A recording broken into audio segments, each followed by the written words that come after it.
Once upon a time, there lived a bird,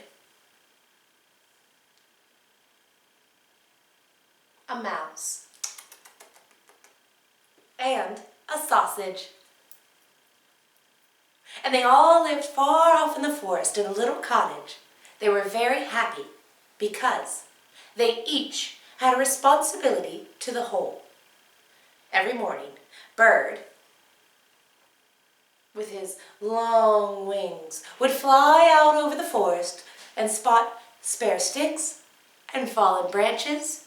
With his long beak, he would scoop down, pick them up, and take them home, where Mouse, with his dexterity, would build a fire and start the stew. Sausage would wait and wait and wait until the moment was just right. When the stew was almost finished, he would jump into the pot and roll around and get his juices and spices in it. He would jump back out. They'd serve the stew, and they would have a lovely dinner. Well, it went on and on like this for many years, until one day, Bird was out looking for spare sticks and fallen branches when he saw a stranger, a bird unlike any other bird he had ever seen. This bird was tall and had a chest made of stone. He had orange and red feathers coming off his head, and he walked with a strut. He saw Bird. He would ride up to him and said, "Who are you?" "Well, I'm Bird." "Humph! What do you do?" said the stranger. "Well, you see, every day I collect the wood, and then I go home to my two friends, Mouse and Sausage. And Mouse, he starts the fire and starts the stew, and Sausage, well, he jumps in at the very end and spices it up for all of us. And that's what I do." "Huh. Sounds to me like you're doing an awful lot of work. Sounds to me like you need to shake it up." "Well, what do you mean?" "Well, you, Bird, are doing all the heavy lifting.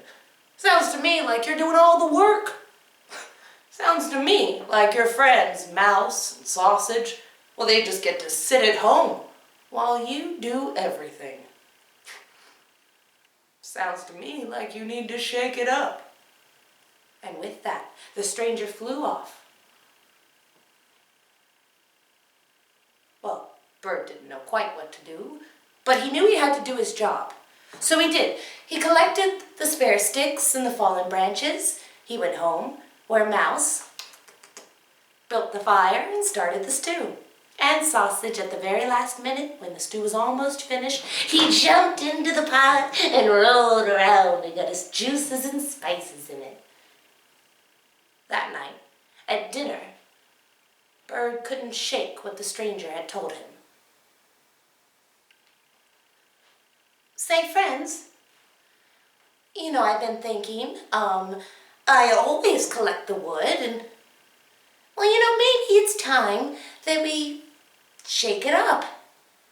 Maybe we try something new tomorrow." "Well, what do you mean, Bird?"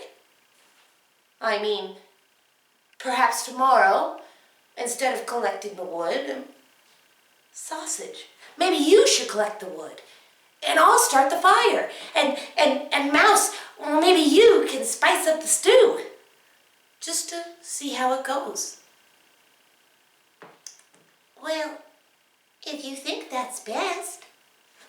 "Okay." They were all on board. So the next morning, Sausage got ready, and he rolled outside into the forest to collect wood. But he didn't make it very far before a wolf began to smell him. The wolf came upon Sausage, and poor little Sausage was no more. Well, Bird, he tried to start the fire, but as soon as he lit it, his beautiful wings went up in flames. And Mouse, when he jumped into the pot to try and spice it up, he just boiled alive. And so the lesson is that sometimes our role in life, our responsibility to the whole, isn't quite what we want it to be. But it is important for you to keep doing what you do best. Because the fact of the matter is, no one can do what you do.